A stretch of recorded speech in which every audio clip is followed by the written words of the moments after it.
Pemirsa, pemerintah menghapus pelayanan kelas 1, 2, dan 3 bagi pasien Badan Penyelenggara Jaminan Sosial atau BPJS Kesehatan dan menggantinya dengan sistem KRIS atau kelas rawat inap standar. Advokasi BPJS Watch meminta pemerintah mengkaji secara mendalam penerapan KRIS agar para peserta jaminan kesehatan sosial tidak dirugikan.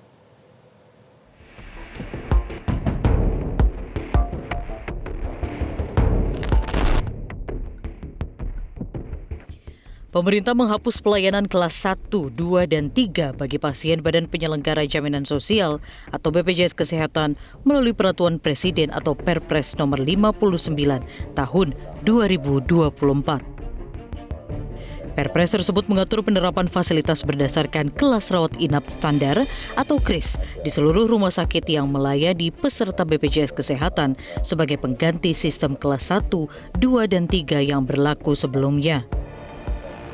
Direktur Utama BPJS Kesehatan Ali Gufron menyebut, penerapan KRIS pada dasarnya untuk meningkatkan kualitas pelayanan untuk para peserta Jaminan Kesehatan Nasional atau JKN. Yang jelas itu, Perpres ini kan merupakan menyempurnakan atau memperbaiki ya perpres-perpres sebelumnya gitu ya.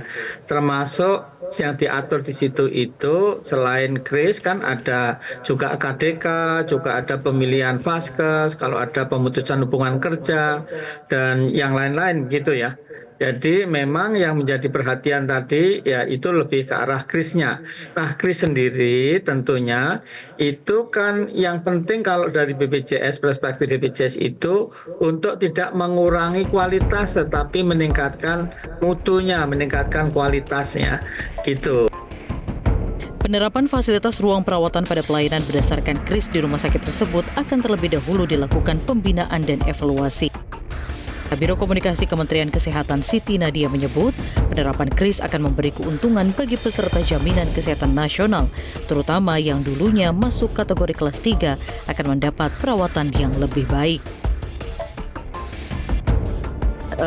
Mengenai kelas rawat inap standar ini sebenarnya bukan suatu hal yang baru. Jadi upaya kita untuk bagaimana tetap dengan memperhatikan apa yang tadi disampaikan oleh Pak Timbul, sifatnya adalah asuransi sosial dan merupakan asuransi gotong royong ya. Artinya kita ingin juga memberikan layanan sebaik mungkin sehingga yang kita sebut sebagai kelas standar itu juga akan lebih baik. Jadi lebih tentunya pada yang biasanya kelas 3 itu akan sama seperti kelas 2 maupun kelas 1. Nah, kalau kita lihat kan memang sebagian besar PBI itu berada pada kelas 3 dan ini tentunya akan menjadi penerima manfaat yang akan merasakan dengan adanya kelas rawat inap yang standar ini. Sementara itu, Koordinator Advokasi BPJS Watch Timbul Siregar menilai pemerintah mengkaji kembali dengan lebih cermat agar tidak merugikan peserta Jaminan Kesehatan Nasional atau JKN serta layanan kesehatan secara umum. Nanti itu per 1 Juli 2015 bila KRIS itu diterapkan, maka akan terjadi potensi terhambatnya akses peserta kepada ruang perawatan. Nah, ini yang menurut saya akan menjadi persoalan pelayanan yang memang peserta tidak lagi punya akses lebih luas terkait dengan ruang perawatan itu. Nah, jadi tentunya kembali ke persoalan bahwa pemerintah harus mengkaji lebih cermat ya terkait dengan KRIS, terkait juga dengan iuran nanti. Nah, kan kelas 1, kelas 2, kelas 3 sekarang yang ada. Nah, nanti akan ada satu ruang perawatan.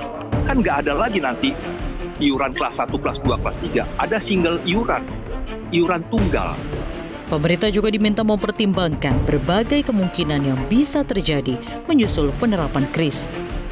Jika peserta JKN tidak mau dirawat dengan pelayanan kelas standar, pemerintah bisa memfasilitasinya agar tidak dirugikan. Tim Liputan Metro TV. Jelajahi cara baru mendapatkan informasi. Download Metro TV Extend sekarang.